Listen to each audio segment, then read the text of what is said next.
L'explorateur qui aimerait s'aventurer sur le terrain de la maladie et comprendre ce qu'elle est, ou surtout comprendre ce qu'elle n'est pas,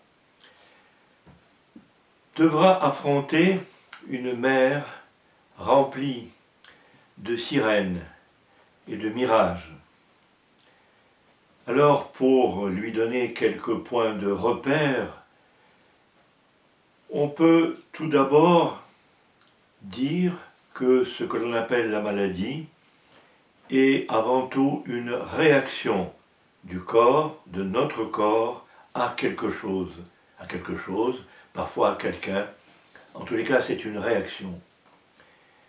On pourrait même dire que heureusement qu'il y a des réactions, car si la personne est morte, il n'y a plus de réaction. Donc réaction, reste à savoir à quoi la personne réagit.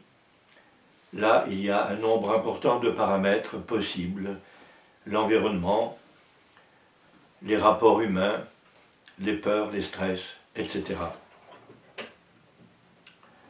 Autre point de repère important, l'activité dite microbienne. L'activité dite microbienne. Qu'est-ce que cela veut dire? Cela veut dire que lorsque le terrain biologique, notre terrain biologique se dégrade, une activité cellulaire, dite microbienne, apparaît. Le terrain biologique se mesure par un niveau énergétique et les paramètres bioélectroniques. Niveau énergétique, paramètres bioélectroniques. Donc cette activité se développe et cesse d'exister, cesse de se manifester lorsque le terrain biologique se rétablit. Alors pourquoi le terrain peut-il se dégrader? On commence à le savoir, la nourriture non appropriée à l'organisme humain, la nourriture dite industrielle,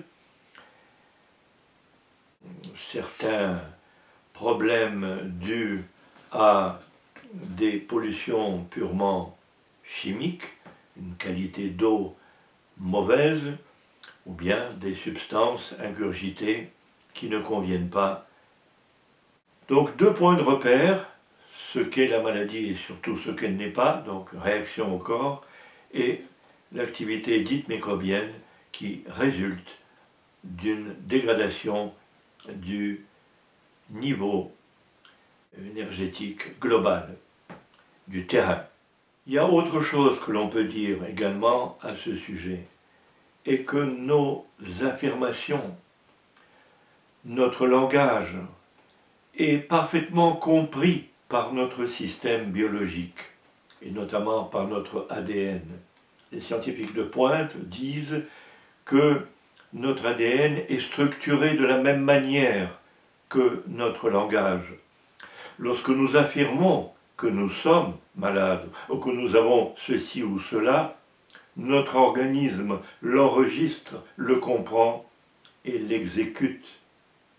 Il y a donc toute une hygiène linguistique, toute une hygiène à avoir pour éviter ce genre de pollution linguistique. Voilà donc en quelques mots des points de repère que chacun pourra intégrer, conscientiser et s'aventurer dans la recherche de sa vérité. C'est une recherche qui n'est pas facile, car à notre époque, il y a dans la conscience collective toute une série d'a priori, toute une série d'idées toutes faites, que le chercheur de vérité devra affronter, ou plus exactement, dont il devra s'affranchir pour entrer dans sa conscience individuelle. C'est une véritable démarche, c'est une véritable initiation, mais qui conduit à la santé et au bien-être durable.